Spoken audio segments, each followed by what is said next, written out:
moni mboko yo eza ba tata na ba mama na bango te tu dois analyser moni mboko yo lira mbongo l'état te yo lira mbongo l'état te yo lira mbongo l'état to bunda na mutuka na biso ba journaliste ndeto na sina sabino que sur journaliste ko soma mutuka partout na vie aux allons réussir comme ça ne se pas si moko imaginer. Merci beaucoup. Mais ba ya mbongo ba vandi boye ma buminene ba sala rien na mboka oyo ba frapper 24 millions mutaka mite mutana prison te. Voilà. Ça dit, nous sommes dans la Makale Zanani, Mike Mukebai. Nous sommes dans la Makale Zanani, Jean-Marc Kaboun. Paul Baki Mouyi Bezan Mboko. Nous sommes dans la Bolo Zanani, Stani Boujakira Chamala. Ça dit, nous sommes dans journaliste. Mais Stani a aidé ça dit, le régime président qui s'est décidé de mandat Stani Boujakira Zagana Bolo. Attends, journaliste. Attends, journaliste, Moroté à Kobet, le régime qui s'est décidé de Maboko. Je suis un pervers sexuel, un pédophile, attends, non, c'est valeur. Et là, je suis vie, je suis zappé. Maman Denise, je suis autour du chef de l'État, je suis condité. Maman Denise. Preuve à Liboso. Mboka est président de la République à 2 mois des élections. Je suis 27 millions de dollars. Je suis 3 millions, je suis 24 millions. Pour l'anzela, quand on a mouchima. Quand on a mouchima. Ngaïté, à l'ingéti chef Mtalobia. Ngaïté. Maman Denise. Batouana, ministre Moka Lekana Teva Lobi, Toza, Bamiyibi. Bako Kima papa. Et puis, le bon, on a mouchima. Bako Kima papa. Maman. Moutouma Kouta Ebisinga. Faut président de la République à Kangisa, collaborateur na Yebele.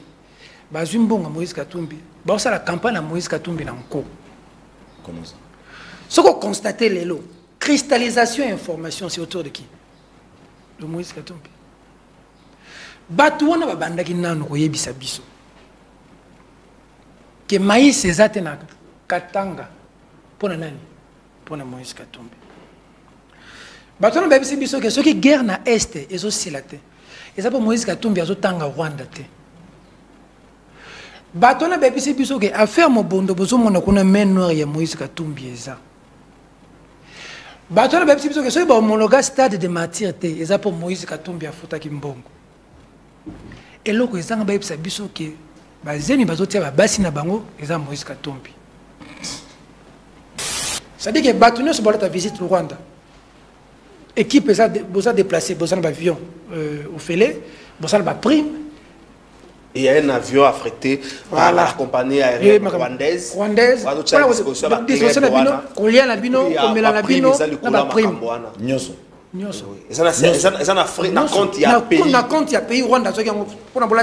Mais Moïse Katumbi a boy. A boy nyoso wana. Ah Moïse a boy.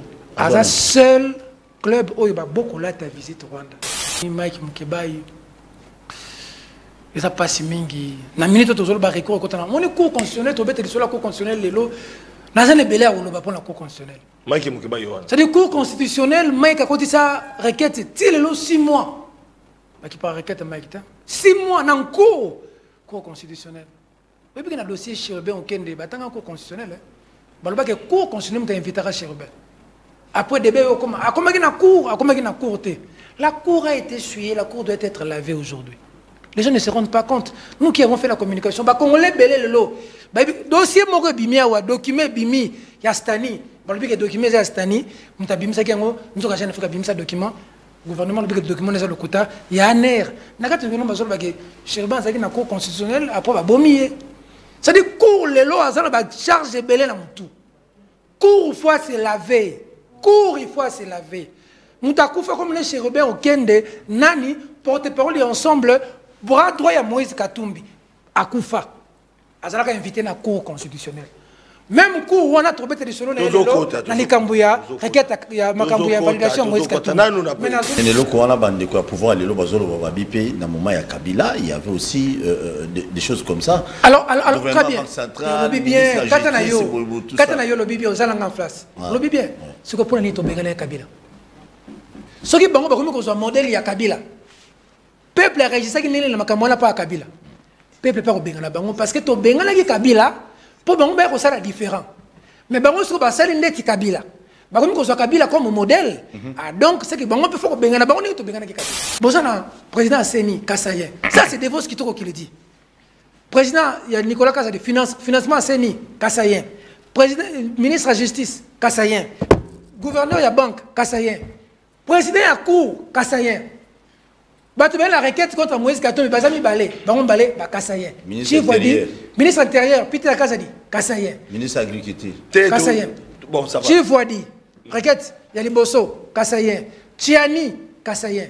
Bato baza autour à chef de l'État. Bazo de mon compte. Bangon na Kassayen basalini. Un sérieux problème dans le secteur aérien. Le régime Tshisekedi a tout foutu en l'air. Il n'y a pas d'avion aujourd'hui. Oh. Avion est zaté. Soko sengi billet lobby au Kenete. Place sur link. Après de mes billets au matin. Avion zaté. Donc ma compagnie privée. À la Carabiso oui avion est zaté. Pas besoin de reçoit des moteurs. Là c'est Platon au fond d'un bateau. Avion est zaté. Au fond d'un. Passeport est zaté. Mais comment on peut déjà? Passeport est zongé. Kende kozwa. Kende kozwa. Kende kozwa. Passeport est zaté. Carte nini, carte de lecteur, oh toza nango bilongi zaté. Même si photo comme Rocha le mettre na bouger pour longuer bima. Permis de conduire zaté. Noko mboke kofi. Biso de photo la msa. Biso na msa. Voilà.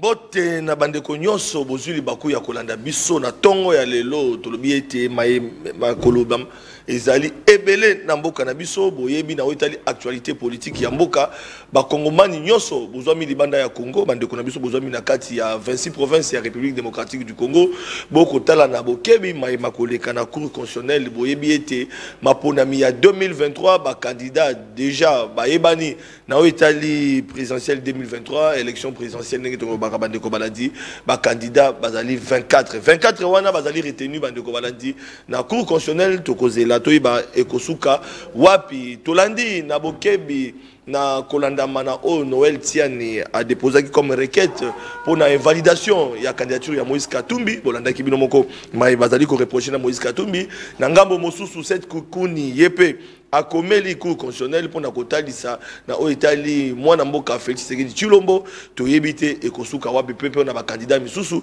oyoyo eksengeli cour constitutionnelle a tranché akata na mikoloko ya ndeto koyeba résultat na yango to lobaki ete bande ko balandi sengi to analyser ba question o Italie ba candidat mibale to pe ba candidat oyo bazali ko postuler na présidentielle à 2023 mais tout nous ali ya bino et ya nous ali ya biso te mais ya nous akozala ya invité na biso ya mokololo comme d'habitude bande ko balandi to bisaki bino ete boko mesana na ba plateau wapi to ko banda ko partager entre confrères pour analyser ba question d'actualité peut ensemble to mekape ko pesa ba point de vue pe ya mai bazali ko lekaka na mboka na biso na yango to sangani lelo na bandeko na ngai oyo bazali ba journaliste pe otoko yamba azali moko ya ba journaliste ya mboka na biso bolandaka pe na bokebi azali promoteur ya télévision na ye azali moko o pe azali ko continuer toujours ko évoluer na domaine wana à ce titre toko yamba pe poto ka analyse na ye ensemble na biso na bino bandeko balandi mituna na bino na ko rappeler bandeko ya Belgique bandeko na biso na Allemagne na Londres bozali ko tina ba message na bino nous sommes en direct donc ba numéro zali affiché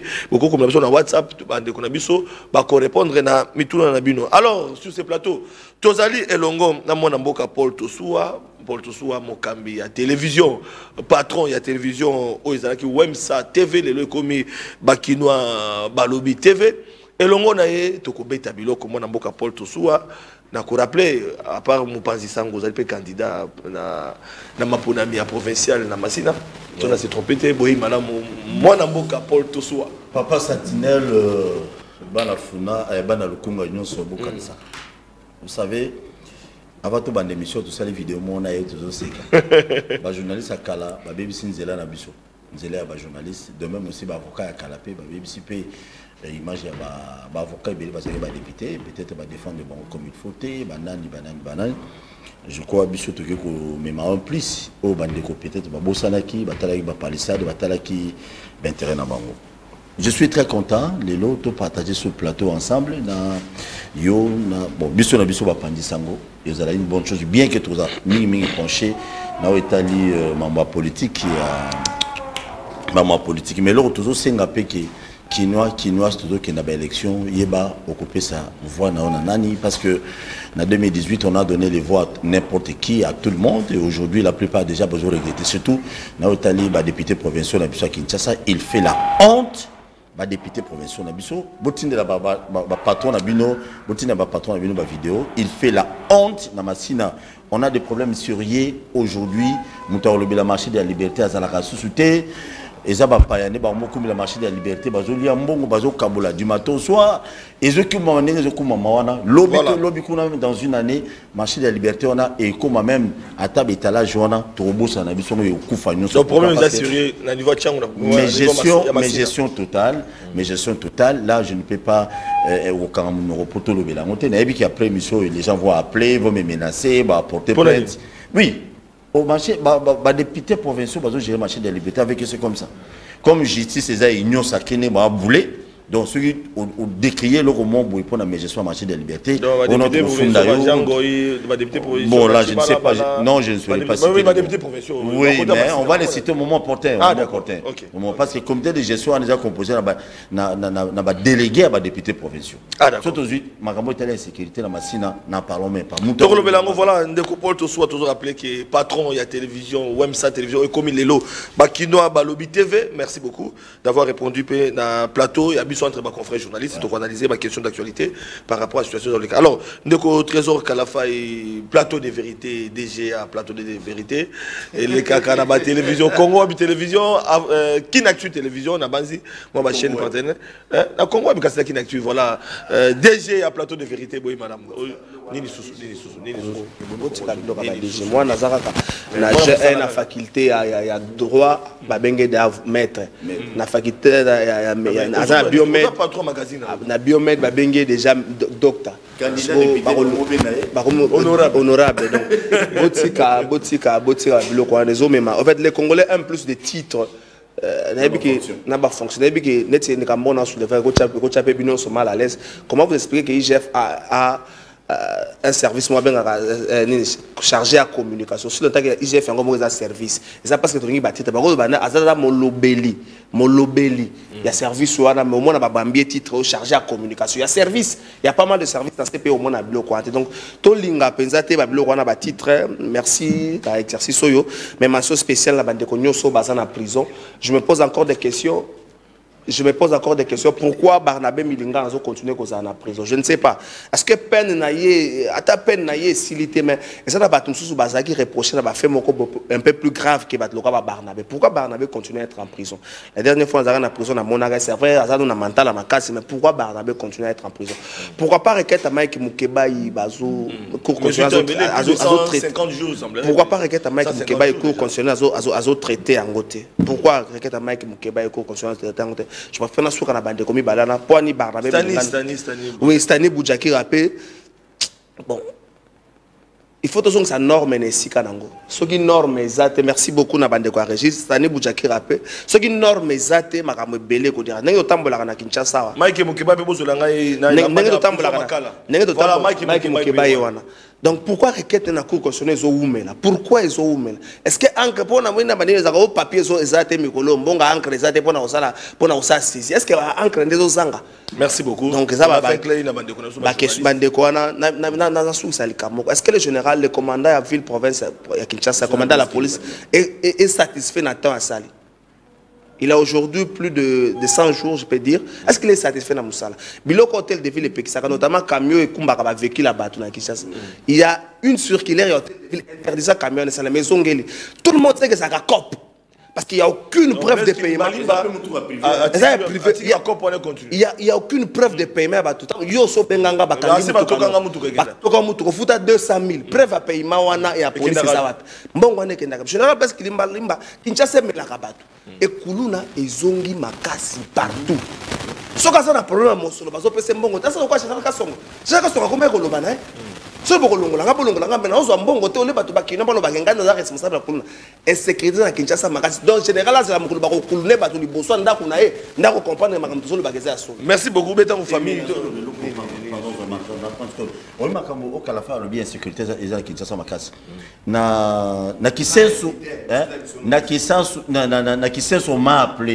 Il y a un groupe policier Bakangi, moi, il y a 14 ans, une fille de 14 ans, déshabillé, ticket car on a sous-vêtements, de Flavien, Et puis, continuer dans le bureau, et après, qui m'a pris. Le policier. Oui, ma policier. À tel point que non, réaction générale et à ville, jusque-là, ils ont réaction commandant à ville, Kinshasa, jusque-là, ils ont parce que Natindeli, comment on appelle ça? Natindeli vidéo, mais moi, je suis 14 ans, violé par policier, agressé. Réaction de Bino Zalani. Merci beaucoup. Voilà réalisation. Mais non, la famille est pauvre. Nous sommes en direct réalisation et c'est un peu d'être professionnel s'il vous plaît parce que il faudrait éviter il y a réalisation. Voilà. Tout à l'heure là, comme je l'ai dit, Bandeko Balandi, Tokozala en face, il y a un confrère journaliste, patron, il y a télévision. Oyopé Azali parmi Oyo Bazali qui accompagné par les politiques, Aoussa Moussa Nata qui est journaliste. Mokambi a Perfect Télévision, mon amboka Peter Tiani, Torozana et Longo. La base était Peter Tiani déjà, oui, il a avancé parce que Bandeko Bakozoye. Tout à l'heure là, on a rappelé qu'il y a Peter Tiani a outil fraîchement à Lubumbashi. Dernier plateau tout ça qui déjà n'a de Peter Tiani. Awa, tout le bas qui dit Kambo, il y a voyage pour naïe. Donc, comme à l'aéroport Anji, littéralement, que le col la girafe. N'est-ce pas Moïse Katumbi a na Zambie. Mabi azota na Congo boy, mabi fitiseke da côte saki. Ndenge mopena mona mboka Peter Tiani. Mais Peter Tiani a outil Lubumbashi. Bande ko balandi avant to yambaye na ko présenter ndeko Peter Tiani boy madame pe na personne beauté. Merci Banamboka, félicitations, mention spéciale. Tout ça, l'émission, ça fait 1 ou 2 semaines. Je dois avouer que m'appelle, m'appelle, Bengi. Je suis ma casse, mon colon. Bando, c'est que vous gérez Ginga. C'est que vous bloquez Ginga. J'espère que les lots vont bloquer Ginga. C'est le lot au bête à Biloko. Mais grand merci. Avant, fraîchement, au vivre température. Merci. Comme dirait la Bissou et Tchangou, Paul Tosoua. Bon, Bissou, on soutenir Kaka, camarade na Bissou. Voilà. On soutenir Bango Kak. Patrick Mouya, il y a un ministre, Mazaka Ndeko na Bissou, pas un journaliste. To bébane les lots, to kubongisa lobby. To bandeko na Bissou, Bazaka Kabandeko na Bissou. Flavien Roussaki, grand merci. En tout cas, merci Nabino. Oui, on a outil le Bumbashi. Enfin. Enfin. C'est un droit. C'est un droit. Environ 45 minutes, 1 heure. Je Patrick local. Je système de caméra. On sait jamais. Parce que nous avons bien. Parce qu'un droit n'est qu'un droit qu'on sait réclamer. Sauf réclamer, on est sur le droit. Il y en a 4 ici. Même si c'est à Sarek Bisso, vol à 20h, tu gagnes 3h. Oh là là. Il y a un aéroport, c'est 3h. Mais il faut insécurité. Est-ce qu'il y a un 4? Mais vous avez laissé. Bref, après, on a quitté 3h. C'est un sérieux problème de le secteur aérien. Le régime Tshisekedi a tout foutu en l'air. Il n'y a pas d'avion aujourd'hui. Avion est zaté. Si on a un billet lobby au Kennedy, place sur ligne. Après, des billets au matin. Avion zaté. Dans ma compagnie privée. À la Carabiso, oui, avion est zaté. Là, c'est Platon au fond de la rabatteur. Bazou a 2 moteurs, avion est zaté. Avion est zaté. Au fond de passeport est zaté.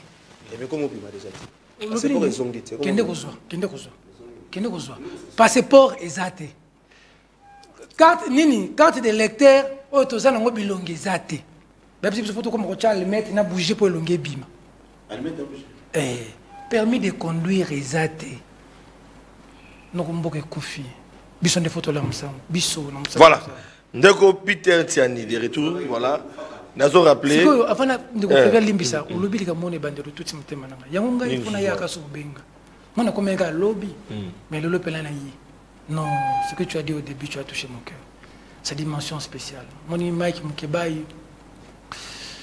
Ça passe mingi. Na minute to zolo ba recours ko tana. Mon cours constitutionnel to bete la cour constitutionnelle lelo. Na zane belé a lo ba pour la cour constitutionnelle. Mike mukeba yo. C'est des cours constitutionnels Mike a côté ça requête ti lelo 6 mois.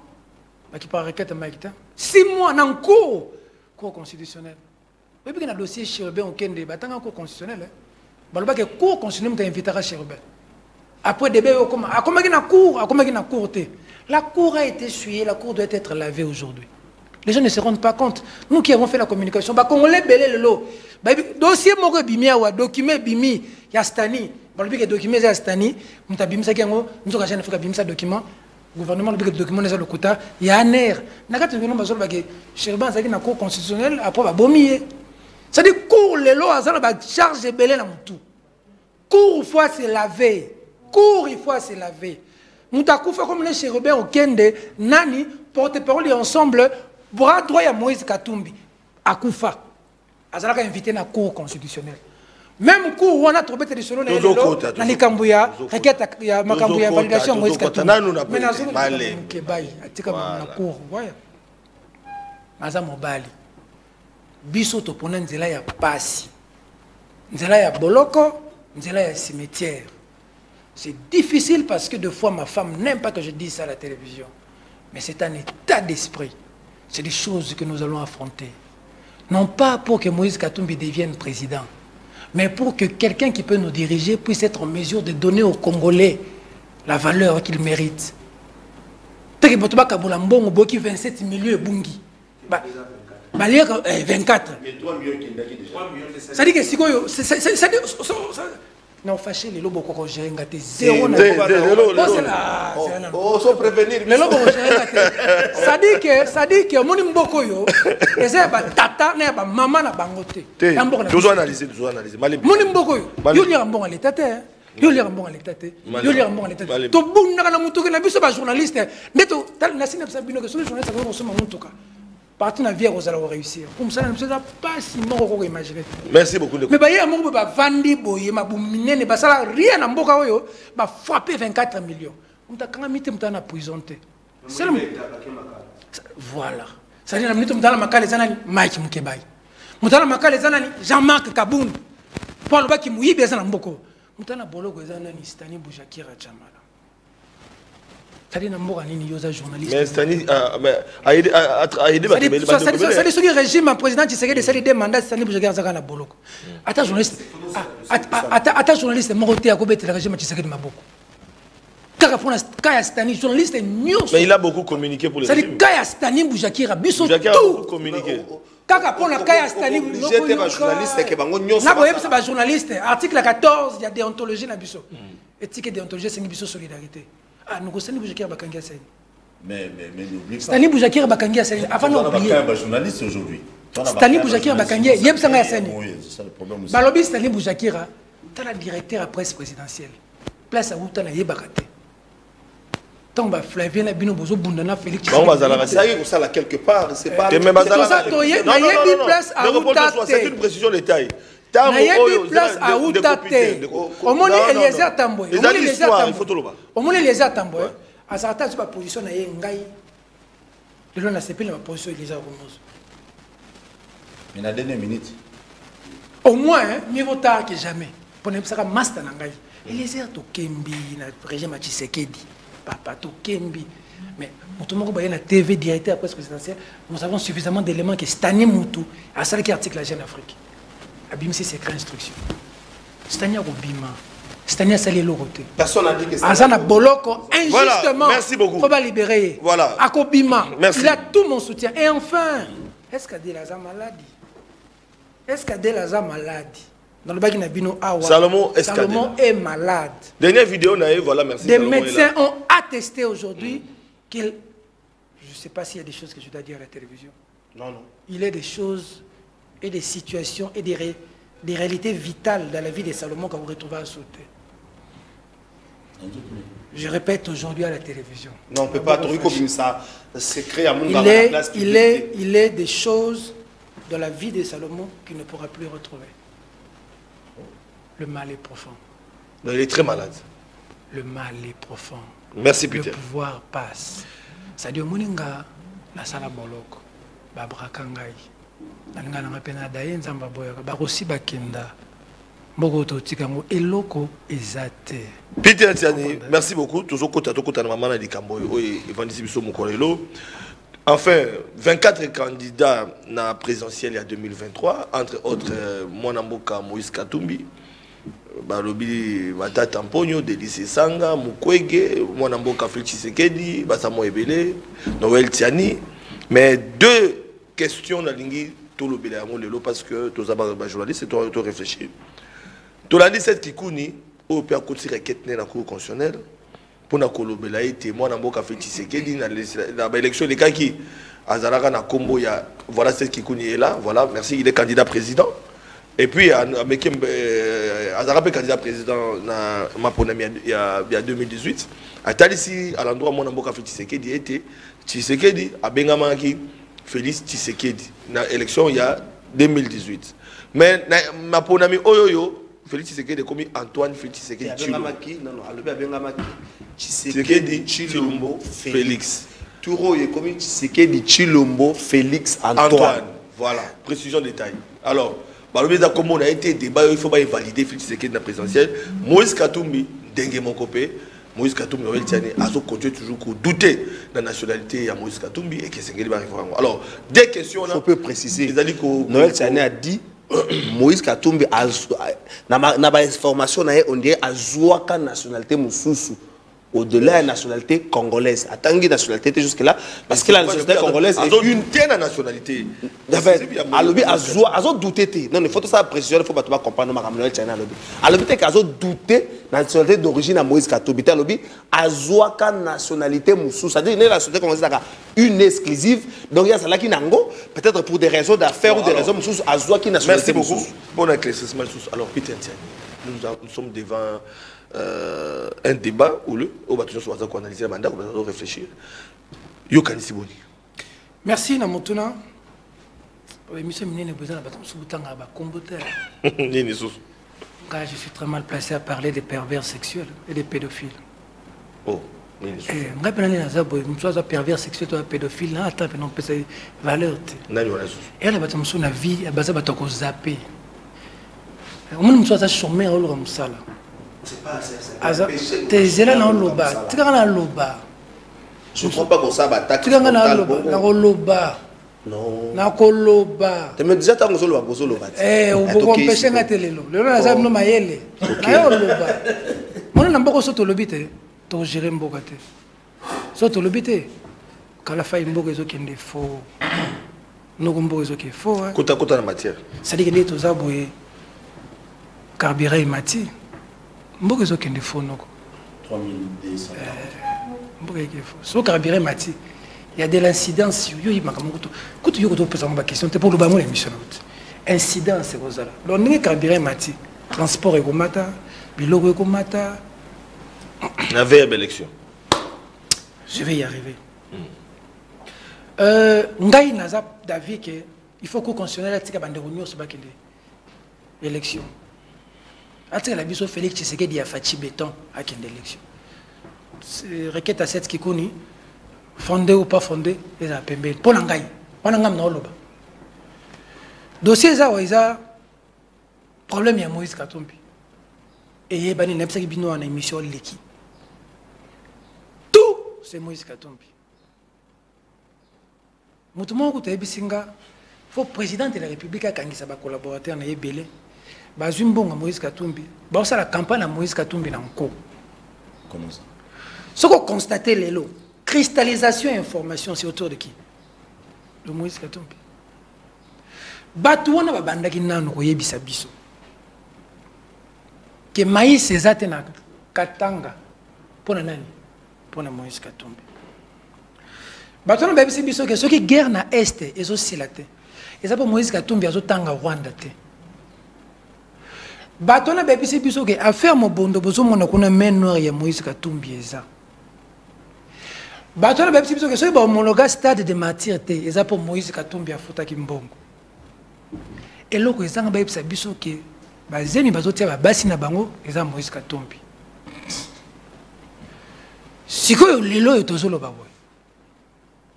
Batuna so ba yoko tika ba dossier na Seni. Seigneur a toute une commission juridique. Seigneur ebisi bato Moïse Katumbi, ba dossier botier ils ba copie conforme, bozonga bo la biso bo originaux. Bato wana na réseaux sociaux, ba la kisinga na photo, baté ba papier belé na simbitosh. Ba bi nazo luka certificat de nationalité Moïse Katumbi na Kashobo.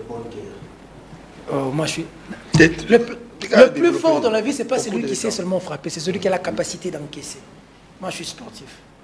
Moi, je suis allé à Foreman, allé à encaisser, à Zobina, à encaisser à côté. vraiment fenta e boy so ba yakuza tu masoro nezaka meta maïska mtaibi menga fin cop bref donc soko yebi lutumba simaro ba soko ko soane bandi ko siri sa ko finga teta musoko soane ko za mulai ko zanga makamba ko loba na ba filmer ngai nazo luka ba élément avion jet longwe Kinshasa ekeka kozwa des documents jet komina Lubumbashi et des documents jet s'est déplacé kana pilote kana et ce cas des documents et yena et côté ici c'est ni à valider le but ba document oyo eza authentique c'est le juridique à Seni et yebisi président Seni qui to checker document à Moïse Katumbi biso c'est le juridique to le but ba document oyo eza authentique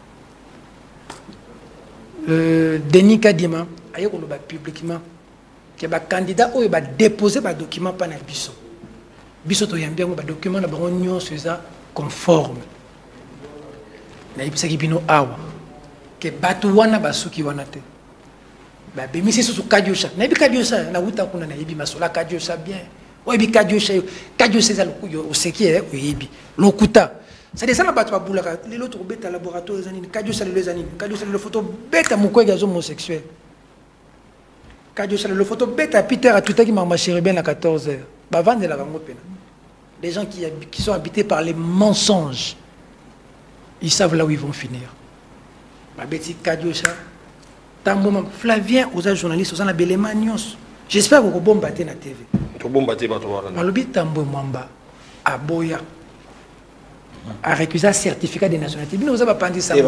Anila. Très bien. Merci pour la précision. Anila. Mais il a apporté la précision. Dès que Flavien peut estimer ça chez nous. Est-ce que Oyo qui tambo mwamba, Toyo qui tambo mwamba? Tolandi. Les mains étaient. Ce que les mains sont tiens moté. Non non la bino boza. Oui. Tambo mwamba parler. Comment Zela avant de se Zela. Tout ça tout ce qu'on a respect à procédure. Mobeko lobby après avoir saigné Kotala atali que non x to y ba tieke ba dossier pas na bango onyo songa na sengi po muto za candidat président ba tona ba réunir ngo batiki ngai po na nga na suki na phase ya ko publier mais liste onga na publier na memi ngo na cour constitutionnelle ko sa phase décision ya suka est-ce que même respect wana procédure bolingi yango te po il faut protéger x to y notre option est bandée là pour la ligne malam teke respect à procédure on a même pour la Tshisekedi la lobby qui n'a pas d'accord tant nous sommes protéger x to y tant nous sommes la liaison Katumbi mais on a bêti sur la Tshisekedi non le même pour la Tshisekedi n'a pas d'accord teke ba kene na niveau na faut ko tika déjà question on a déjà bomba on déjà ne bandeli pourquoi na lo baboy pour na ko koma ça dit tangu ba lobby que certificat de nationalité n'est pas le quota tambo mamba yum tout pesa nga faire ba anilangu anile yango les bakina balbaka nilé balola a les lots tambo mamba lobby na RFI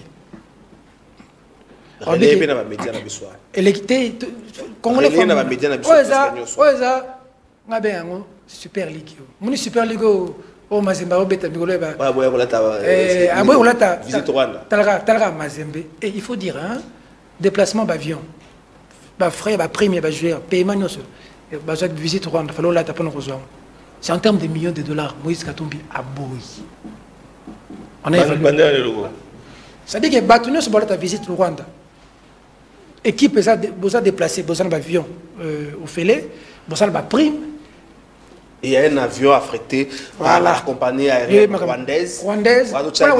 Disposition la bino, combien la bino, combien la bino, la prime.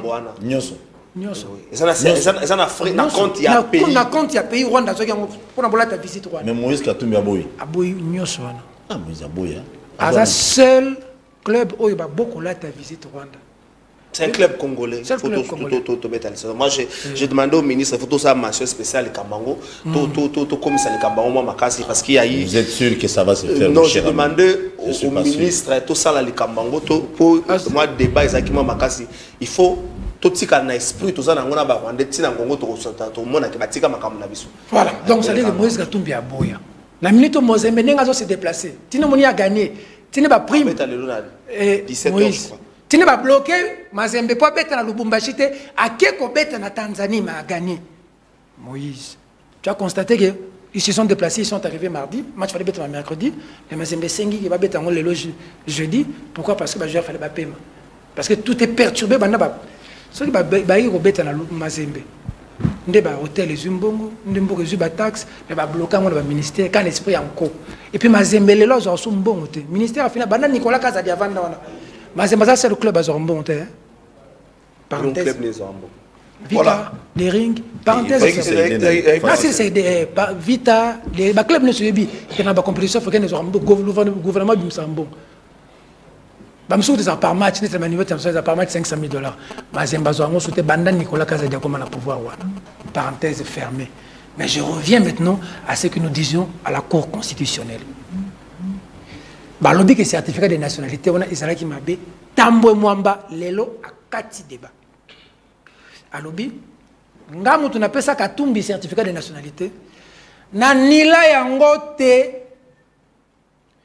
Nous avons interprété ma comme lingala pour vidéo, Flavia ça n'a pas vidéo tout à l'heure tu l'as Eza Buzoba pour le régime yoyo, il y a un impité ba makambo na salate. Et puis Eza Buzoba pour président de la République yemoko. Tu as vu Buzoba tes faux débat.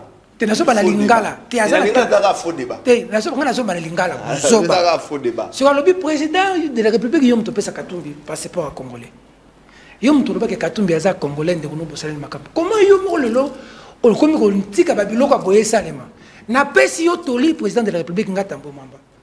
Ngam to la landa Moïse Katumbi. Mercenaire ngai. Oh, na Italie a qui passe nini nationalité ngai tambo Mamba. Tant on a vérifié na Italie, ville ya Italie, et comme la bisoki, a tiré aux nationalités na mboka na biso ate. Moretti, avocat, ya Moïse Katumbi, le laza ministre de la justice na France. Vidéo eza, zela papa na yaki koloba.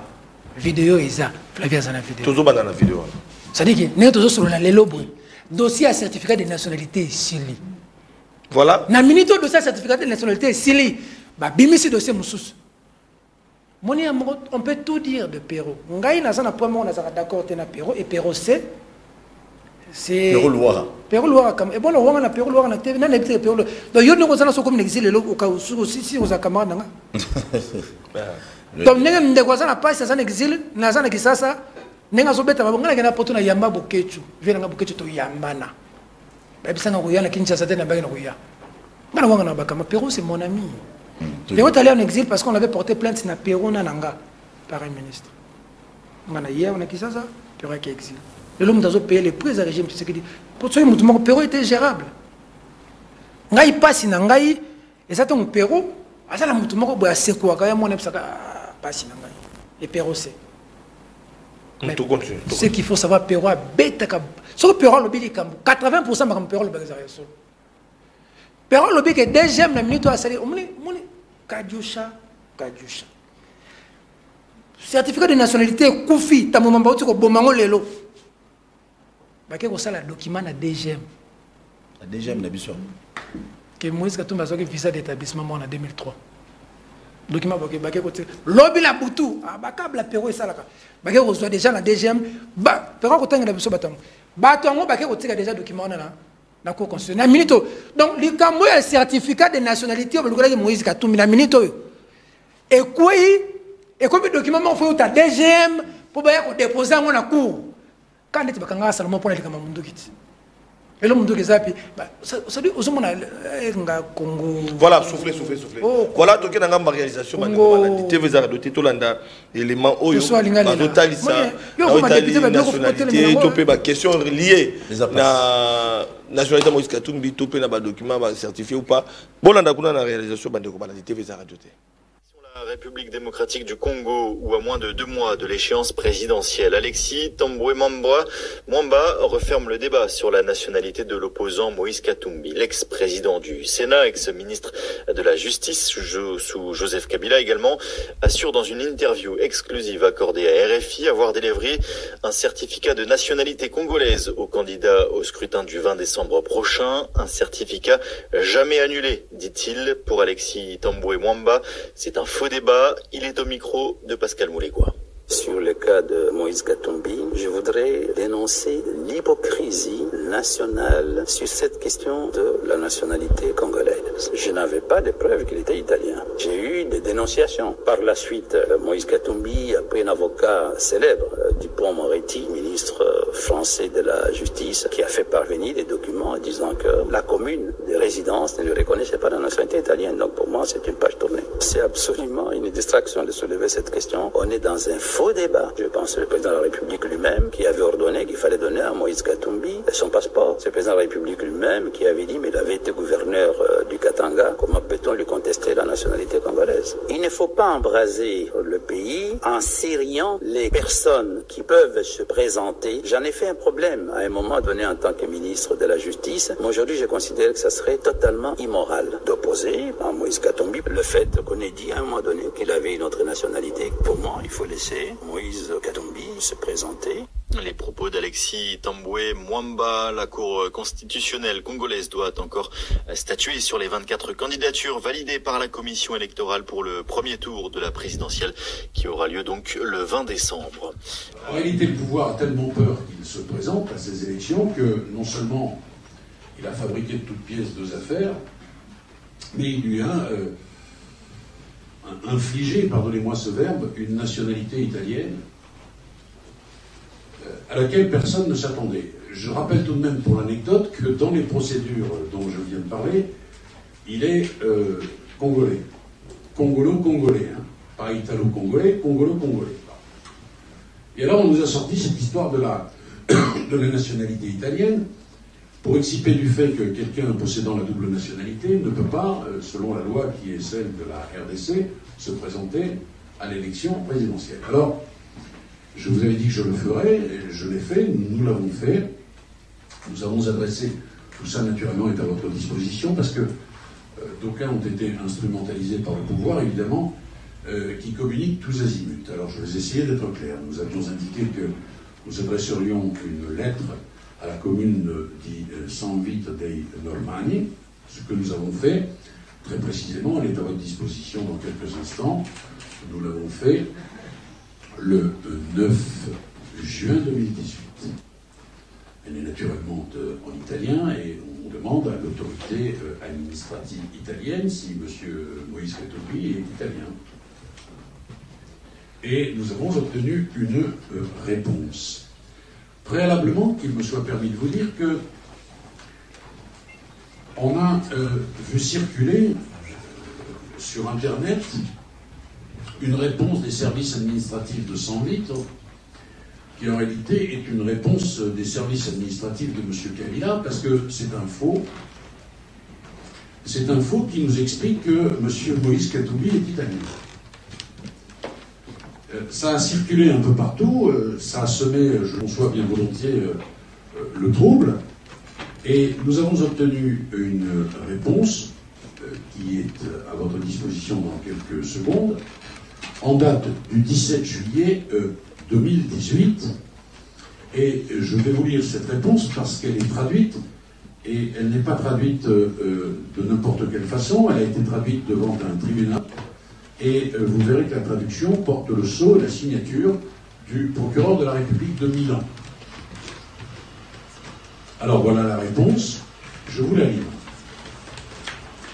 Elle est adressée à Maître Éric Dupond-Moretti, 13 rue La Boétie en Passe, suite à votre courrier du 9 juillet, réceptionné par la présente mairie le 16 juin 2018, sous la référence 1500, etc. Je passe. Je me permets de vous signaler que nous ne pouvons fournir aucune information quant à la nationalité de M. Moïse Katumbi, en ce que celui-ci n'est pas inscrit, et ne l'a jamais été, au registre de l'état civil italien. Pour les mêmes raisons, il n'est pas non plus possible de fournir des informations quant à la nationalité de Moïse Katumbi. Alors, vous savez, il y avait Moïse Katumbi Chapoué et Moïse Katumbi Dagnano, n'étant pas, lui non plus, inscrit sur les registres susmentionnés. L'autorité administrative italienne va plus loin. Il est de plus précisé que l'administration municipale n'a jamais mis à disposition de tiers de documents concernant la nationalité des dites personnes, Ça, c'est pour ceux qui circulaient sur la toile, et n'a jamais fourni d'informations ou de données officielles à leur égard. Et enfin, qu'on se le tienne définitivement pour dit, les informations diffusées par voie de presse à propos de M. Moïse Katumbi, d'Agnano et de la ville doivent donc être considérées comme fondées. Voilà. Tu kolanda ba élément mi balé moi na mboka Peter Ntiani au résumé en quelques minutes message ni ngeo le kawana Mwamba avocat français Moretti kozala kimia. OK nangina lo banano bande ko la régie chaîne za Patrick Thioyo camarade nanga mokolo ba kangaki PSTV ngam tuna bengi ministre Flavien Yolo ba makamso te ba yebi déjà bengi ministre Patrick Mouyaya to kindaka pena bengi yo to kepa comme on ministre même c'est bokati PSTV chaîne ya camarade nanga Patrick Thioyo. Donc, on a fait une TV journal, on a vu à 12h et on a fait une minute, on a TV à camarade, on a Patrick Thioyo. Bon, programme. Ça dit Content essentiel. Il fallait que nous nous battions dans la régie. Il y a Patrick Thioyo à Vandia. Voilà. Voilà. Justement, avant d'appeler sur Maloba, parce que les éléments dans Souka Tokolanda arrivé à mon amboka Moïse Katumbi dans Lumbashi pour l'anda vidéo moko ya gouverneur Kasai par rapport à ma première ministre qui est dans Kasai central bande ko baladi na base te belema mi balé wana to kosangisa ngo juste après couper sa mon amboka Peter Tsani Maloba to kosangisa belema wana parce que to ke malé na Souka Peter on s'appelle moi analyse parce que a outil Lumbashi a comme ça souper température alors mon amboka Peter Tsani voilà ici le plus important ça balamboka bayebake. Il ne faudrait pas que Bande Konabiso Baza Pemenia, président de la République, Bapé sa impression, de Paul Toussoua, Bapé sa impression que Bazobanga, candidat numéro 3, président ensemble Moïse Katumbi. Azan numéro 3. Candidat numéro 3. Pour aller dans le lobby, bon. Les lois autorisent le certificat de nationalité. Ah, on est tambo mamba uti ko kwei sango sikoyo. Kadio shawane kwei. Babimi c'est loko mususu. Moïse Katumbi. Document salé na DGM selon confrère na biso Péro Loira oyo ba information na ye mingi ezaka solo que Moïse Katumbi azalaki na visa d'établissement en 2003 ya Italie. Mana sepela na ndeko mo kala fai na ninga sala makambo na bosembo no balika moko. Tango ba fundi yo pona likambu songolo de ko kala fai. Ba molinga likambo na eza lokuta. Est-ce que bakoki ko yana ko bakiselo ko mususu o eza na rapport na likambwana eza la raté muto afundi déjà non moi les places ko ko zo pesa passi muto afundi d'abord tu vois ce qui fait mal aujourd'hui c'est que ba tribaliste ba lingité ba sala bon reproche à tribalisme c'est-à-dire bato bazo appliquer tribalisme bango ko sala bon remarque te soko lobeli tribalisme na bango bango bakolobaka yondo za tribaliste tout le monde était dans mboka nalandi des voix qui toka zoloba ministre on ne refuse pas que les gens peuvent être compétents mais est-ce que ministre de la justice toi ça le Kassayen ministre il y a finance Kassayen président CENI Kassayen vice-président de l'Assemblée nationale Kassayen mais les locaux on a bandé quoi pouvoir les locaux zoloba bipé dans moment ya Kabila il y avait aussi des choses comme ça alors très bien lobby bien katana yo lobby bien aux alanga en face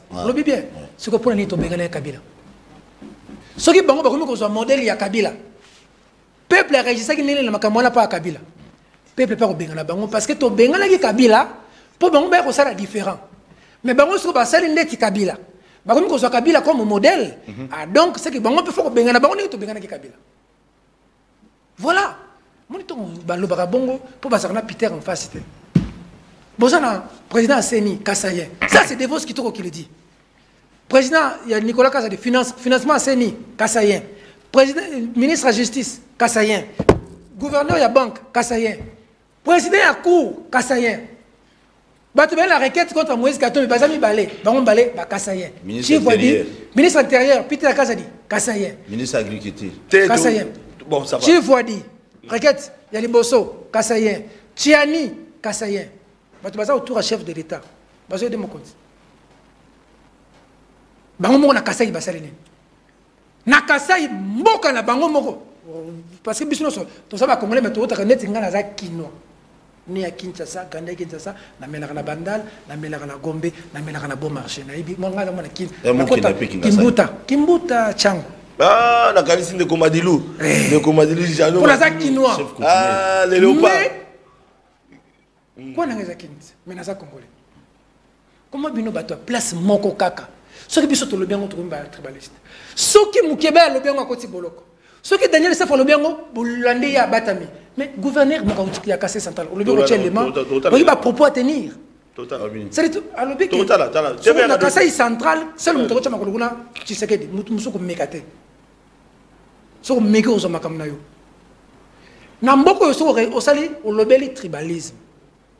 Osant le problème fautika. Mais nous devons aider le président de la République. Pourquoi? Pourquoi? Je viens du Katanga. Je viens du Katanga. Je viens du Katanga. Félix Tshisekedi, Aza Mwana, il y a Etienne Tshisekedi. Nous avons suffisamment de problèmes dans ce pays. Monsieur le président, tu es le président de la République, tu es le maman Denise. Oh, bon. Pour nous savoir bien la maman Denise. Et ça, quand on a des journalistes, nous sommes au fond qui va corrompre la maman Denise. Pour n'attaquer été na TV. N'attaquer été n'a pas attaquer jamais. Pour la politique, il y a attaquer ba maman na bana na sala kamuti. Pour ngai Peter Tiani. Et ça ngai. Ce qu'on a un problème là, président de la République, comme le Félix Tshisekedi, on a un problème là, maman Denise. Message. Ça c'est moi. Message à maman là. Pourquoi je dis ça du fond de mon cœur? Ça je peux te dire. Joseph Kabila est en train de vivre ici, après son mandat. Félix Tshisekedi doit vivre après son mandat. Si il y a une élection, Félix Tshisekedi a l'occasion, il y a qu'on lavé l'élection en 2018. On a entaché dans l'irrégularité pour le compromis à l'Africain. Félix Tshisekedi a gagné à Autriche. Félix Tshisekedi a gagné à Congolais, le ministre, le président français, il a compromis à l'Africain.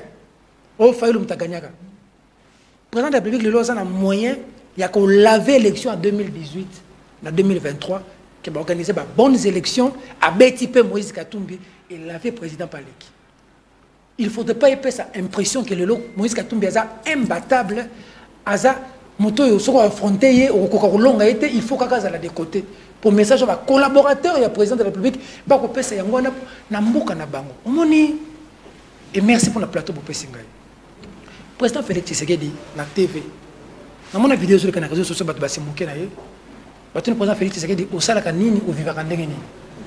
Président Bingaï, à l'instant, nous devons vivre dans Mbongo, où il y a moi, c'est maman Denise. Batu Batombo qui va nous critiquer le président de la République. Mais moi, j'ai compris autre chose dans ces messages. Le président disait que ma femme que vous voyez là aujourd'hui, qui est première dame, hier. Avant qu'elle soit première dame. Oui, je sais, à l'époque en opposition. À l'époque en opposition. Le président disait que l'habitant là, ça qui n'a pas si. Ton là, ça n'a qui. Maman, bosso mon alelo, ça qui n'a pas si. C'est comme ça que moi je... La femme qui t'accepte dans les moments difficiles, elle t'acceptera dans toutes les situations de la vie. Maman Denise l'a fait pour le président Félix Tshisekedi. C'est pour ça que j'ai du respect pour cette femme. Je lui dis, maman Denise, Batobaza autour, il y a chef de l'État, Balingi Mokondité, maman Denise. Preuve à Liboso, Mboka, il y a président de la République, à 2 mois des élections, c'est 27 millions de dollars. Salil Moussala 3 millions, Baïbi 24 millions. Pour l'anzela à Kananga Moujimaï. Kananga Moujimaï. Ngaïté, à l'ingéti, chef Moutalobia, Ngaïté. Maman Denise, Batouana, ministre Moka de Kanate, Lobi, Toza, Bamiyibi. Bako Kima papa. Et puis, le bon, le Moujimaï. Bako Kima papa. Maman, Naouti Katanga. Je viens du Katanga. Vous êtes des confrères, chers amis. Nous sommes obligés d'alerter l'opinion. Il y a un ça ne va pas. Ça ne va pas, Ngoyani. Je viens du Katanga. Et là, je ne parle pas pour Moïse Katumbi. Il y a tellement trop d'injustice que ça va péter. Les Katangais me disent, Katangais, merci parce qu'ils accueillent vraiment. Au Katanga, c'est comme si je suis à Kinshasa. On m'offre à boire, on m'offre à manger, je suis touché. Katangais, Peter, on les gars à la TV. Biso tout ça n'a pas de problème, il y a division. Parce que Katangais, belé, babala, bakasaye, bakasaye, belé, babala, bakatangais. Nous sommes la majorité de biso, nous sommes la mobile, kasaye, tout le monde c'est kasaye nandap. Bon, ça n'engage que moi. En tout cas, en grande partie, les belles femmes de ce pays, en tout cas, une grande partie sont des Kassayennes. bolimbisanga na lobata na TV mais ça va engager na bandako na biso mingi to na bakasayeni bana na biso ba bakasayeni biso faut prêcher unité faut être sa président de la République ma bezo ya na Katanga ça va péter ça va partir du Katanga je viens de là ils disent qu'on a tué les jeunes de l'UNAFEC on a tué les jeunes de l'UNAFEC par les militaires à Lubumbashi Monseigneur Fulgence a sali toute une messe Tinabana 12 ans 11 ans fusillés on a cité les noms de la liste des gens la blessure est béante. Les Katangais me disent qu'ils viennent ici boire, manger. Pour le moment, c'est les grands Katanga. Ils sont tout le temps à Kolwezi. Fifi Masuka Saliboy, Bakamula Mama Wana, Bakamula Nyonso Mama Wana, Bakenakaka Kolwezi, Bakenakaka Katanga. Vous aimez les Katanga, vous n'aimez pas les Katangais. Ils me disent ça. Peter, dis-leur que nous, on a besoin de la paix. On est marginalisé. Il y a un homme d'affaires là-bas à Lubumbashi. Bah, toi, il dépasse, bah, écoute, que ça, la réunion de Bossanda qu'on a eu, il y a maison, à Boyi, bah, menacé. Tout ça, ça réveille des velléités. Et il m'a dit, va dire aux Congolais qu'on doit être unis, que les élections doivent être un moment de nous mettre ensemble. Mais... Si vous cherchez à disqualifier, si vous cherchez à disqualifier des candidats, soyez-en sûrs que nous, les Katangais, nous n'allons pas l'accepter. Parce que nous, ici, nous avons critiqué Kabila. Mais au Katanga, Kabila, c'est leur fils. Hein. Au Katanga, Kabila za mwana na bango. Il dépasse ça biso. A côté sinanga na kati que Kabila za Rwanda. Il dépasse côté sinanga na kati que Mukwege za Burundi. Il dépasse côté sinanga na kati que Kamere za Burundi. Pour bango basa makasi na longola ba nationalité. Na tout le romoko. Calme moi sécurité mais nomination il y a Edi Kapen si c'est certain ça va trouver quand même des solutions par rapport à Makambozo Lobo. Tu me rejoins. Qu'on nomme Edi Kapen n'a qu'on ressusciter Mukongobila, on prépare quoi? On ne peut pas quoi, parce qu'on sent qu'il y a une tension. Tu dois savoir que le camp Kabila n'est pas aux élections. Et quand tu vois John Numbi parler, tu vois Nanga parler, c'est Kabila qui parle. Ah bon? Oui. Agir par procuration. Ah oui. Et quand vous avez un Katangais qui lui accepte d'aller aux élections et accepte le chemin de la paix, vous voulez la paix. Nous sommes dans un pays qui bouillonne. Bandoundo, président de la République, Est kuna ba wazalendo ba komi ko bunda mais M23 ça. Vous avez tué des Congolais à Goma. La blessure est béante. Vous avez tué des Congolais au Katanga. Vous avez tué des Congolais ici à Kinshasa. Chirobin Okende venait d'être tué. Ajoutez à toute cette pression avec les détournements qui sont au quotidien que vous faites. Merci. Pardon. C'est là, pardon. Pourquoi tu as été Flavien Bakobaye? Non, tu vas faire fuir le fil d'idées. Ça veut dire que, avec toute cette pression qu'il y a, lorsque nous dénonçons les détournements à la télévision, c'est nous qui sommes menacés. Ce régime nous a insultés. Qui n'a pas été insulté? Vous avez un individu ou deux individus. Ils ont appelé Jean-Marie Kassamba. Ils ont insulté la maman de Jean-Marie Kassamba. Ils ont appelé la vénérable Tchala Moana, paix à son âme, qui a vendu la culture kassayenne jusqu'à un niveau que nous savons. Ils ont insulté Tchala Moana. Ils ont insulté Christian Lusakweno, rwandais. Ils m'ont insulté Mbeboloné Zaka Rouge, Nazaka PD. Ils ont insulté Paulette Kimuntu. Ce monsieur appelle un général, officier, qui a sa mort à Soda, je pense. Un civil, un général, a menacé général, a bandu finga général. Il s'est fait appeler communicateur du chef de l'État, un certain Dino Truc. Ou un autre qui peut appeler un ministre en fonction qui s'appelle Patrick Mouyaya pour commencer à blâmer. Des kidams, je dis, hein, qui ne sont pas arrêtés. Ou une dame qui dit Mboka Ozeba Luba Oza Muluba Te Kanga Munoko. Bino na Este, Mutuna Bino Sara Biente Ba viola maman la Bino. Qui a été en prison? Tous ceux qui volent, lorsque nous parlons, c'est nous qui sommes insultés. Tu veux que ça continue? Dans le moment où un journaliste qui n'a rien fait, qui s'appelle Stani Boujakir, est en prison. Merci. Dans cet environnement-là, il y a un candidat qui dépose en bonne et due forme sa candidature. Merci. Son collaborateur a été tué parce qu'il a été invité à la Cour constitutionnelle. Et lui-même, son dossier arrive à la Cour constitutionnelle. Vous voulez qu'il y ait des complications? Vous voulez la paix dans ces pays ou pas? Monsieur le Président de la République, vous êtes capable de battre Moïse Katumbi aux élections. Que les collaborateurs ne nous donnent pas l'impression que Moïse Katumbi est imbattable. Monsieur le Président, Bazalana Mobutu, même un cimetière, Bakima.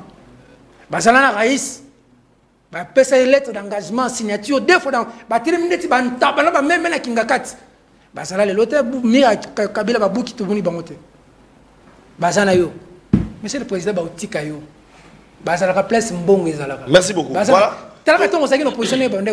Ça, c'est des choses que nous devons dénoncer. Merci beaucoup. Nous avons besoin d'un Congo en paix. Les élections, c'est le moment où les Congolais doivent se mettre ensemble. Merci, DG. Pour dire Bissotoponi Tshisekedi. Merci. Bissotoponi message à Kim Yambo Malam. Bissotoponi Mukwege. Mais l'élection, c'est un moment où Bissot a décidé que on peut pas se battre John Numbi raison. N'est-ce pas Bissot Bengal peut se John Numbi raison. Moi, je suis parmi de ceux qui pensent que Moïse Katumbi, Mukwege, Félix Tshisekedi, aller aux élections. Merci. Que le Congolais vote. Toké nanga ma réalisation, tout l'anda arrivé en quelques minutes. Il y a Moïse Katumbi na Katanga, peut to kolanda message au gouverneur Wana azali koloba parce que toujours le blanc ming me bande koboyoka. Bon toujours pour clôturer émission. Alors tout le qui nanga ma réalisation énergie lelo.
Parce que tu as vu cour constitutionnelle et ça composé dans la province de Kassai.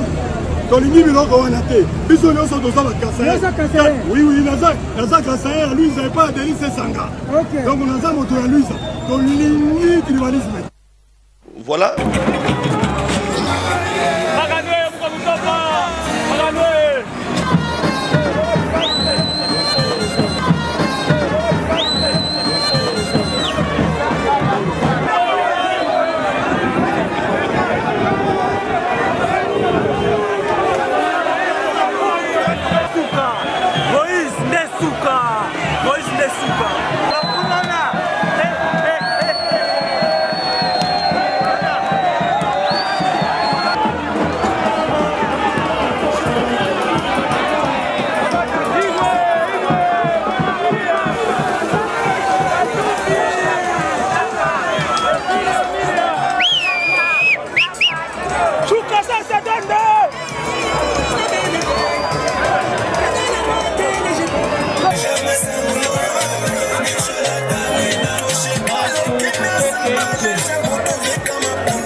donc ndeko Peter pendant que vous expliquez biso yo mto ti lumbashi oti kozonga lobby tout le monde ambiance et mais quand bien expliquer biso quel était le message ya mona mboka Moïse Katumbi pe ambiance on est-ce qu'ils arrivent penza ba ben ba lushwa ba moni bazalaki wana oui na message à Moïse Katumbi j'aurais tenu quelques éléments au-delà de la sensibilisation pour la vote au candidat sur ça. Moïse Katumbi a dit toza ba adversaire et toza binemité toza ka ba adversaire na politique donc voilà. Moi message j'en ai vendu ça ba candidat nyonso toza ka ba adversaire pour boza kaka to bazaka. J'espère que à la fin tu as résumé ça dit acteur politique baza ba adversaire baza binemité. Et mon rêve c'est de voir Moïse Katumbi et Félix Tshisekedi kopesa na mbote na suka. Mibali ba beta na ba beta ni ba signani ba pesa mbote bo popoli pesa mbote. On a ba lushwa ba ke ko accueillir moi mboka Moïse Katumbi image triquette yangwana TVza radio tene Flavien Lobara TVza radio te yangwana montage des centaines de milliers de Congolais ils croient en quelqu'un. Pour eux, ils estiment que les changements c'est est-ce que pour pas décider pour le Congolais vont voter nanité vont voter nanité ce que déjà pour les lots ça n'a pas indice il y a partialité pour on a des lobbies muto yo quatre ba contentieux électoraux ce que déjà les lots parce que c'est toujours avec les comme Moïse je viens de le rappeler ici n'oubliez pas que Chérubin avant de mourir il a été invité à la cour. Chérubin a été invité à la cour. À comment tu as commenté, tu as évité. Balobi a comment. Balobi a comment. Bon, Balobi a mona été, bamona. Dose la résultat. Balobi a comment. Dose la résultat. Enquête est déterminée nyonso. Chérubin, porte-parole et ensemble. Collaborateur, il y a Moïse Katumbi. A démissionné à Tiki pouvoir pour Alanda. Moïse Katumbi. La salle a une mission. Balobi j'ai une dignité. Ils étaient à trois avec le vénérable. Excellence Christian Mwando. La benga est na cour constitutionnelle. Voilà, toi, il faut le comme la souka. Mais l'autre jour, à souka na cour, t'es à la morgue. C'est le nom de la kunzin zotote. Toi, c'est la banquette. Toi, le chef n'a document n'a pas comme na cour wana kaka. Il posait les sous problème. Tolinga mboka. Chérubin, mon paiement. Te makila Chérubin ko kanga kaka Flavien. Non, la vie humaine est sacrée. Mon lelo. Voilà. Makila ba Congolais ba koy na gomo. Ba photo Chérubin. Makila Congolais koy na gomo. Chérubin kende te envaillant. Je crois même que le président Moïse Katumbi pour honorer la mémoire de Chérubin Kende ne peut pas abandonner ses combats. D'accord. S'il veut que le monde continue à considérer qu'il est un leader. Pourquoi t'en as parlé? S'il veut que le monde continue à considérer qu'il est un grand leader, il faudrait que le sang de Chérubin Okende crée une vengeance. C'est-à-dire que Chérubin est tombé dans ce combat, Moïse Katumbi est resté. Tu sais, Pierre Lumbi disait, non, Christophe Lutundula m'a dit dans la vidéo, Peter, la seule manière d'honorer la mémoire de Pierre Lumbi, c'est de faire de Moïse Katumbi un jour président de ce pays. Et Batouba Koufa, Magombaloba et les testaments, Baba Kyungoloba Langa. Je sais que j'étais son conseiller en communication à l'Assemblée nationale. Quand le Baba est parti, j'ai démissionné. J'ai laissé l'argent. Le Baba m'a dit, Peter, retiens la date d'aujourd'hui. Pour nous, Katangé, c'est Moïse. On a fait l'émission, j'ai publié ça. Si on retire Moïse, ce sera une grave erreur. Merci. Que le Congo va regretter. Voilà. Donc aujourd'hui, avec ce qui se passe au Katanga, on termine l'émission. Avec ce qui se passe au Katanga, avec ce qui se passe. Merci. Il nous reste 2 minutes. Parce que tu as suivi à Kisangani. Tu as 10 minutes. Tu as suivi à Kisangani comment des Congolais ont lancé le message pour Moïse Katumbi. Voilà. À Kisangani. Merci. Alors, donne un message à gouverneur. Et puis, oui, et puis, tout ça, on va est-ce qu'ils avaient tout le coup et bon, on te clôture, tout comme la souka. Merci de la réalisation. On va accélérer sur 10 minutes. Merci beaucoup.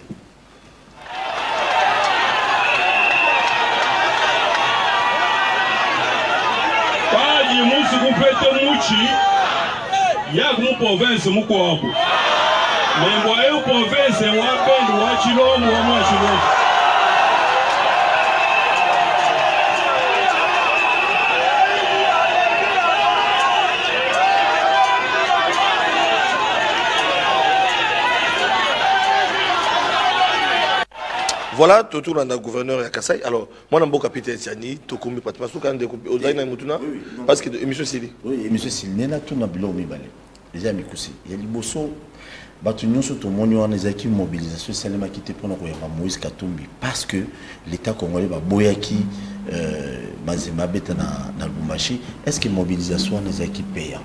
Parce que d'autres personnes disent que non, Batou Bazo qui va $5.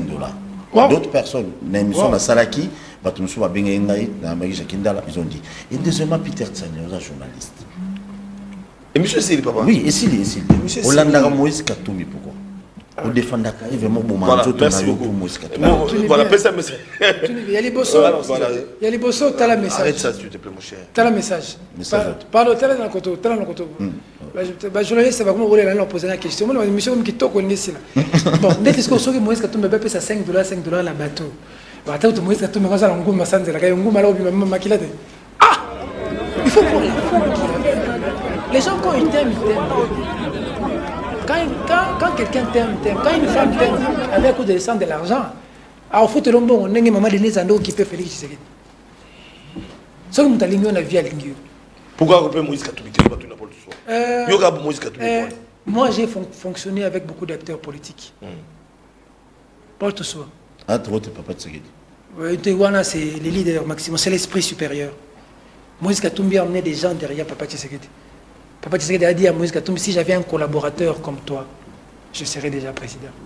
L'histoire va changer. Moïse Katumbi, même si c'est toujours, self-made man.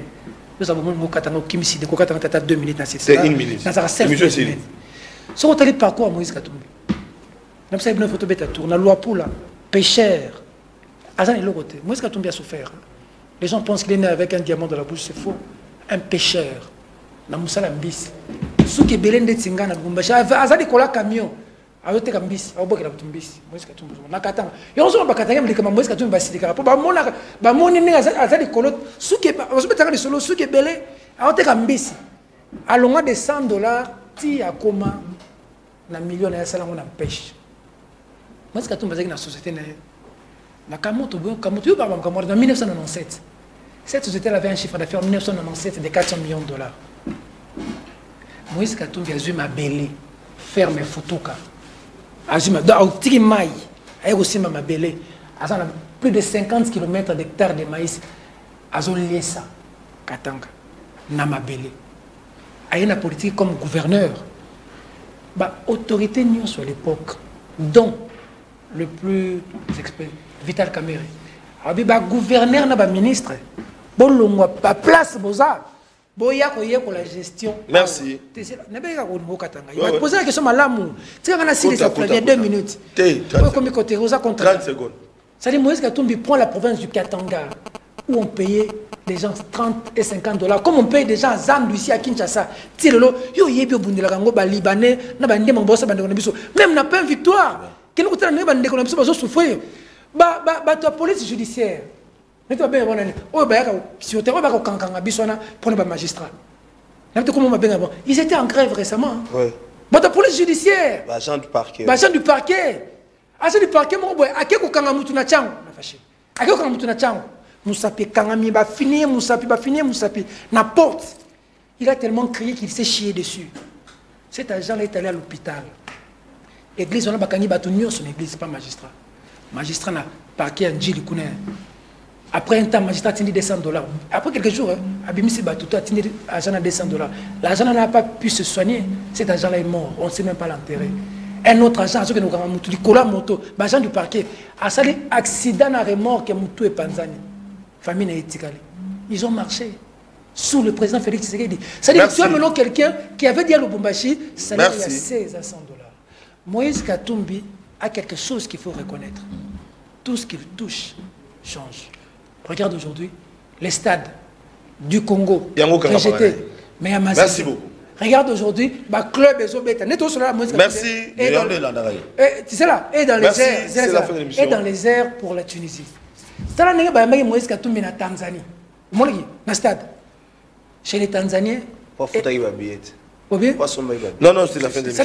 C'est-à-dire que mon mbongo au régime azala ngolelo. Merci. Ce qui va te balancer là pardon na sisi. So ba balingaka mutu pona mbongo. C'est ça c'est ça. So ba balingaka mutu pona mbongo. Tala poser question. So ba balingaka mutu pona mbongo, fallait balinga régime pour mbongo. Merci. Mbongo merci Peter Tiani. Mais est-ce que bikina katsa ilelo? Na katsa ilelo. Tokobengi so lusu. Na katsa ilelo. Tokobengi so merci merci à Paul Tossoa. Merci au DG de Perfect Télévision. J'ai fini, c'est pour te dire que Moïse Katumbi merci. Les 17 minutes a quelque chose de Dieu. Merci. Tout ce qu'il touche, voilà. Tout ce qu'il touche change. Hein. Merci beaucoup. Voilà, bande de gros. Ah non, monsieur Sili. Bref, c'est pour dire que. Voilà. En résumé, le destin de Moïse est tombé entre les mains de Dieu. Merci. Ce que Dieu a prévu pour lui, c'est ce qui va arriver. Et ça arrivera. Merci beaucoup. Voilà, Bandeko Balandi, Bokolanda, émission Oyo, na Congo na 15h, et puis Lobi na 10h.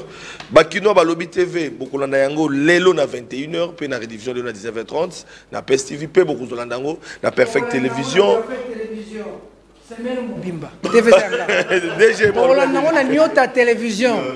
Donc ça dit que Perfect Télévision, Nyota Télévision, c'est même Bimba. Merci beaucoup. Voilà Bandeko Balandi. Merci, merci, merci. Collaborateur direct. Merci de la réalisation, merci de l'énergie.